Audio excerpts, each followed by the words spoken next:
Okay, so I drew 6 cards for you, and just a little bit about how I do readings is I'll tell you the question. I'll show you the card, and then I'll read a little bit what the book says, only because I'm not extremely familiar with reading tarot. I'm not really familiar with this deck, so the first card is your relationship right now, and I chose to do a relationship spread. I hadn't done it before, and you didn't say you wanted anything specific, so but I thought, I think it's always good to look at your own relationships anyway. So right now is the Queen of Swords, and I'll read what the book says, and then I'll throw in my intuition about what I think it means. A confident woman stands with her sword poised but not threatening.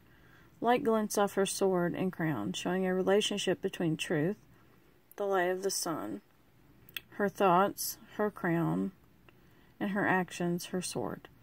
She is slightly on guard, but not so much that she is fearful of the world. You have used your mind, truth, and logical thinking to create order in your world. You've taken your suffering and joys and married them to a useful philosophy so that you are at ease in the world. You are a good and helpful friend, although some may say you lack emotion. Beware of depending too much on order. Remember to be flexible when things don't go your way. Allow others to behave as they believe right. Your ways are not everyone's ways. Do not divorce yourself from your emotions in an effort to protect yourself. So that's your current relationship right now. And I don't really have much to add to that.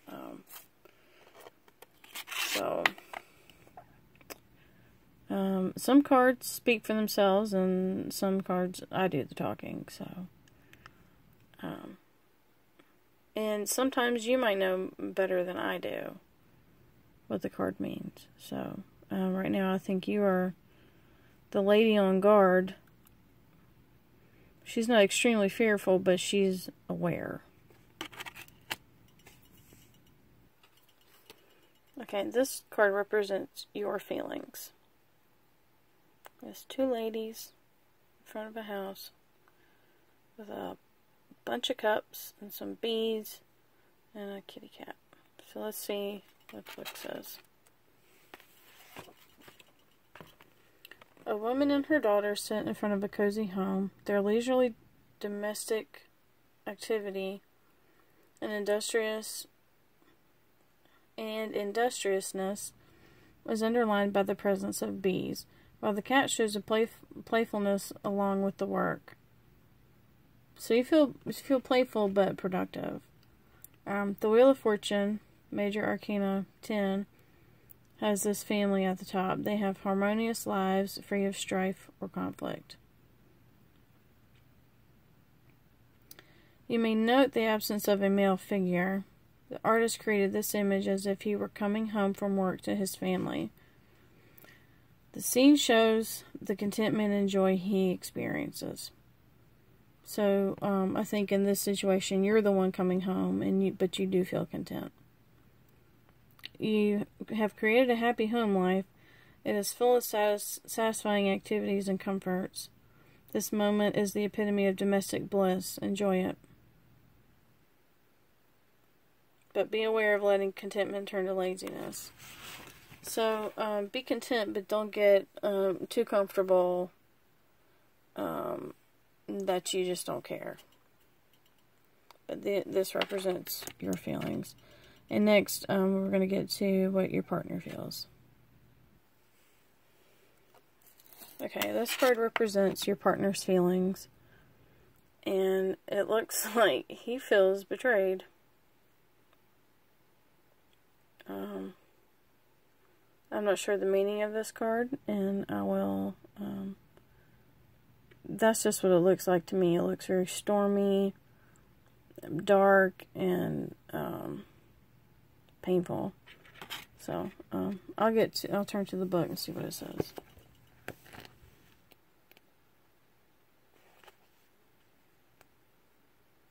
Okay. A large heart looms against a stormy sky, pierced by 3 swords.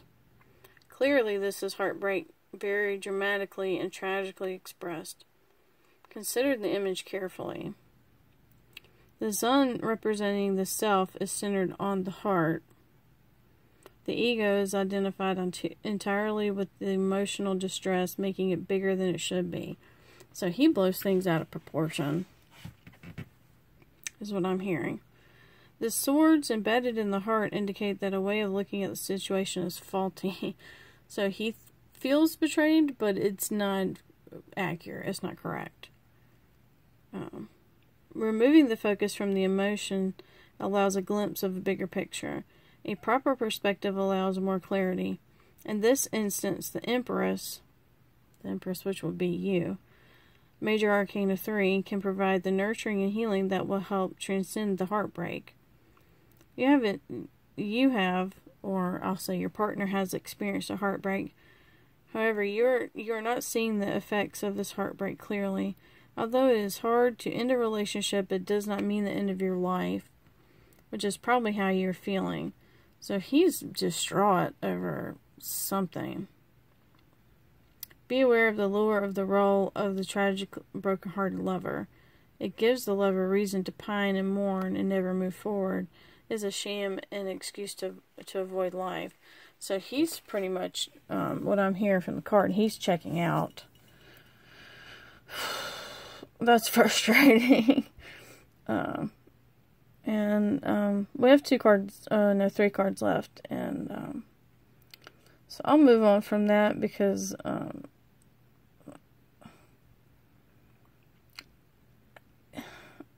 he's being a big baby. He feels betrayed, but he's using it as an excuse to check out of life. So anyway, next card. Okay, so this card is your obstacles or your blocks. And she doesn't look blocked. But let's see what the book says. But this is the High Priestess. And she doesn't look blocked at all. She looks very free. So the High Priestess speaks of the unknown and contradictions. While her face is masked, she is clothed with a transparent gown. She floats with the toe, barely skimming the waters of the subconscious, while her head is crowned with 9 glowing orbs, representing the 9 planets. She exists between 2 pillars holding mechanisms whose purpose is unclear. The night sky behind her hints at both the poetic mystery of the moon and the logically charted courses of the heavenly bodies. She beguiles, she promises knowledge, she can be dangerous. We must accept her energy and wisdom cautiously. Beware of staying too long in the heady realms of the High Priestess.